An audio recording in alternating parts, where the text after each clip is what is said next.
I felt bad being a Japanese, and I was felt that I started the war. That's how they made us feel. You started the war.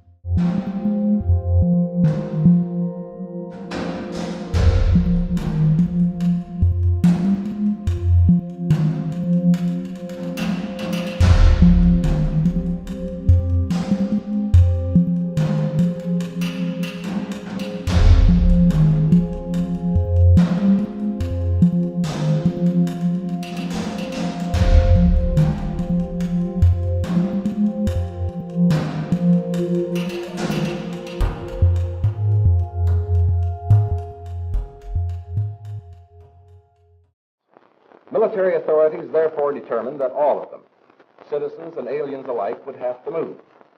This picture tells how the mass migration was accomplished.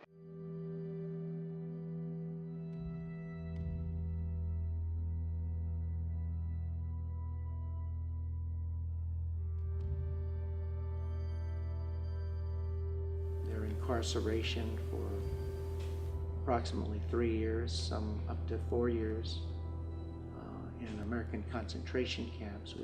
They were called war relocation centers at the time, and the temporary sites we called assembly centers. There were 2 in Fresno County, one here at the Fresno Fairgrounds and one out in Pinedale. The people who came to the Fresno Assembly Center, approximately 5,400, came from San Joaquin Valley. America came into the war after the Empire of Japan attacked Pearl Harbor on December 7, 1941. That was a dark day for the country because now we were being pulled into the war in an official way.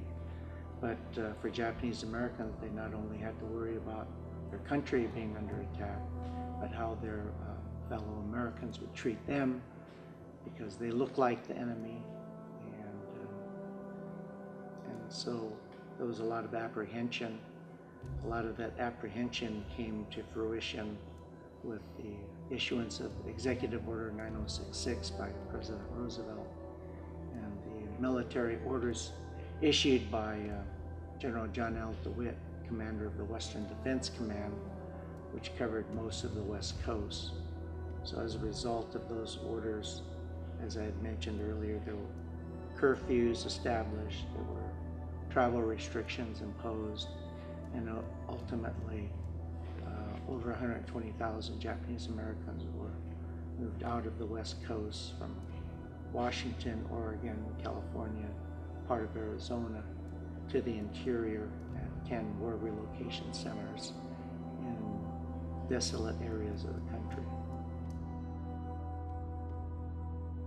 Rumors were flying around soon after Pearl Harbor, people saying round up those Japs and put them in concentration camps. And these were not our friends saying it, not even the government. It was these anti-Japanese factions who, from early 1900s, campaigned to get rid of all the Japanese people living on the West Coast.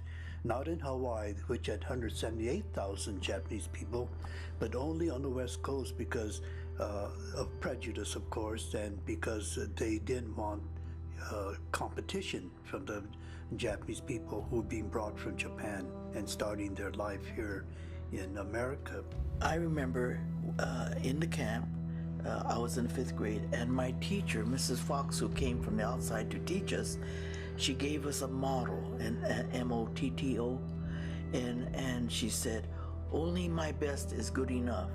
So I remember that, and I just tried to do my best and cope the best I could.